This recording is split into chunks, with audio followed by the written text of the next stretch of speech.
Welcome to another exciting episode of the $1 Million Peddlers. I'm Papergoy. And I'm Mr. Magazine.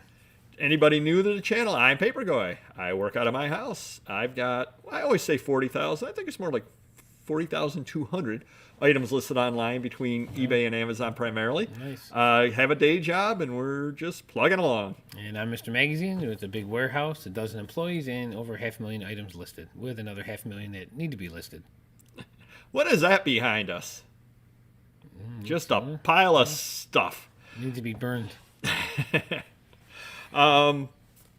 Today we're talking about something or other that I thought about when you were mentioning a deal that you are working on. You may already have it by the time this airs. Who possibly knows?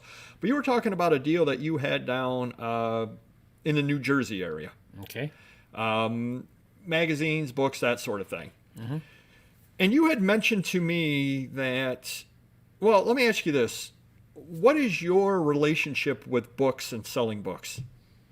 I would not consider myself a book expert, meaning older books, newer stuff with the UPCs and stuff that I've dealt more with.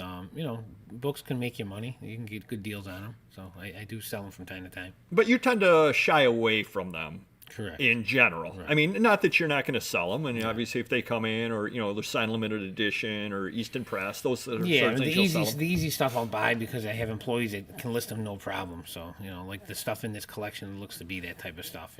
We've sold them before from the Ohio deal, similar stuff. So. Okay. Yeah. Okay. Because you had mentioned to me that you were a little concerned, and that was one of the reasons why you wanted to go down and see the stuff in person with the books. That was the aspect that you were most concerned about, as opposed to the magazines and all that sort of thing. Yeah, well, even the count of the books, because he claims there's 30,000 pieces, and with books, that's a lot of room, the 30,000 books. If they're all little paperbacks, it's a different story, but I'm thinking most are going to be those hardcover. Oh, if they're the coffee table books and all that stuff, good luck to you. Yeah, that's what I'm thinking, yeah. A lot of room it's going to take up. Yes, it will. But you had mentioned when you were talking about it that you were afraid that a lot of the books might be junk. Right. And that regularly happens, of course. You go and there's some coffee table books are notorious for this. Yeah. They go and they publish some coffee table book, which anybody that doesn't know, they're called coffee table books. They tend to be really oversized books. Usually fairly thin, I don't know, a couple hundred pages, 128 pages, something like that. But they tend to be, what would you say, 11 by 14, 12 by 15 size. 2, 3, 4, 5 pounds or so, Yeah, yep. And they get published, a lot of nice pictures in them, et cetera, et cetera. They're very nice books if you like the subject matter. They get published at $32, $35, whatever it is. High, yeah. And, the people that really like the subject matter go and they buy them. And after a while, they're on discount at $20. Then they're at discount at $10. Yeah. And eventually, the bookstores got them on sale for $4.99 in their complete discount area. That tends to be what they end up going for online is $4.99 plus shipping. Sure. Big area to watch out for sucker bets, just to let you know that to start with. But you had mentioned that you were afraid that a lot of the books were crap. I believe that was your exact word. Right. And it got me thinking of something or other I read years ago in the Comic Buyer's Guide. And it's absolutely true. And I want you to stop and think about this statement. Okay. In relation to other things within the area, 95% of everything is crap. All right. What do you think of that statement? Yeah, it's kind of like the Seinfeld statement, like only 2% of, population is undateable or dateable. There you go. It's the same scenario with books. 2% are good. Well, it's the same with comic books. It's the same with anything. Yeah, right. If you go to a flea market and they've got a box of comic books out there, and generally, even if they don't know what they're doing on comic books, unsearched comics, they put them out there.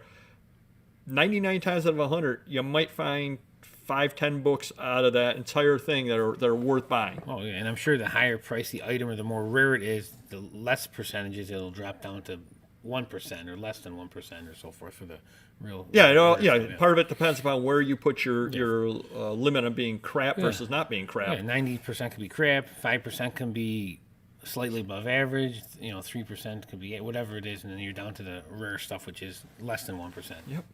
So I want you to think about that anytime you're looking at a collection. Most of what you're going to get is going to be not overly good. It just is. I mean, think about whatever it is that you collect and think about all of them that were made out there, be it sports cards. Yeah. Most sports cards are not very good. They're just not. Right. Most comic books are not very good. Most books are not very good. Most magazines are not very good. I'm sure when you get into walking around to sales, if you're into China, most of the China you see out there is not going to be very good. Every once in a while you're going to find that home run piece, but most of it's not going to be very good. Doesn't mean you can't make money on it. Right. A lot of people make a lot of money just doing the nickel and dime stuff day after day after day. They're a ham and egger, and there's absolutely nothing wrong with that. Well, and then like I will buy on the juice of it. So if someone comes in with 100 comics, 10 of them are really good, worth 1,000, and the rest are worth 100. I'm really making the offer on 1,000. So the rest is going to be gravy or pay very little because a lot of times it's going to sit anyways. So where I got this kid that does breaks with sports cards, he brings in the real good stuff and the crap. Well, the good stuff he wants 60% on. The crap I want to pay 10%. So we average it out at like 40 to 50 or something like that. So. Yeah, and I think that's something or other a lot of people forget, but something you need to keep in mind. Obviously now if you're buying a collection from a lifetime collector who only bought the best stuff, well, that's a different story. Right. His collection could have 99% juice. I mean, that does happen. But as far as being out there in the wild, or as far as what was ever published and what was ever put out, most of it is not good. It's just the way that it is. Now, there are people out there who make a living buying the big collections, picking the 5% juice out, and wholesaling the rest of it on out. Sure. And again, they try to do what you were just mentioning there. They try to get their money out of the 95% of the collection and just be able to pull the best stuff off the top for themselves, or the best stuff off the top to sell, or whatever it is. And that's a very viable business plan. Because people like you and I are willing to sit there and take the time to list the individual items. Right. But it's a lot more work listing individual items. As one of the friends of the channel pointed out, it takes as much time to list a $1,000 item as it does to list a $10 item. So why are you wasting your time listing and packing $10 items? Sure. It's got a very good point on that. Yeah. Do want to bring up, we had talked a while ago on one of our live shows, Wednesday, 7:30 p.m. Eastern, about how your eBay store is not a garage sale. And I think that's a really good video, a good video for people to watch out there. We had stalked one of our competitors at that point, and then I stalked him again last week. And I don't know if you remember what the numbers were last week, but this gentleman had sold 63 items in a week out of having 2,500 items listed. So his sell-through rate is very good, but he sold one item for more than $10. Yeah. Now, he does charge shipping, but he's doing a lot of work just for that. And again, there's absolutely nothing wrong with that if you're willing to put in the time, but know that that's what you're doing. Yeah, if that's your business model and you accept it and it works for you, then so be it. But that would never work for me. You know what I mean? Yeah, absolutely. Absolutely. So when you are out at a sale, when you are out somewhere or other, be it the thrift store, wherever it is that you're sourcing, anticipate that most of what you see there you're not going to buy, or if you are going to buy, make sure you pay absolutely right on it, and by right, I mean as low as possible. Yeah. Because that stuff is out there. There's a lot of it out there. No reason to overpay on the low-end stuff because you can always find it again. Yeah. But do keep that in the back of your mind that 90 to 95% of everything is crap. And if you understand that going in, it'll help you out a lot in business.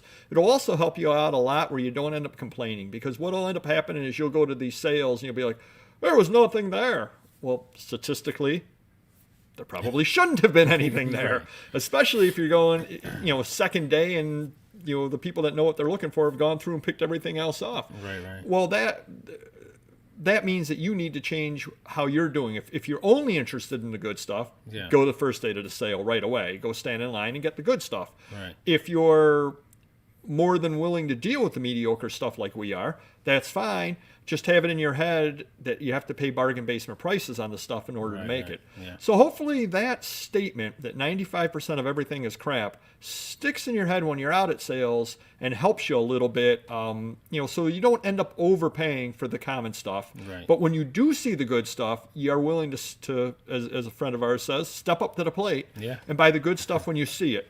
Because it's few and far between. You can make really good money on it, but don't be afraid to step up to the plate on the good stuff. Right. Don't overpay on the junk. Yeah. That's what it comes down to. Hit the like button if you could. Comment down below about what you see when you're out there at the sales, and we will see you next video. Take care. Bye-bye.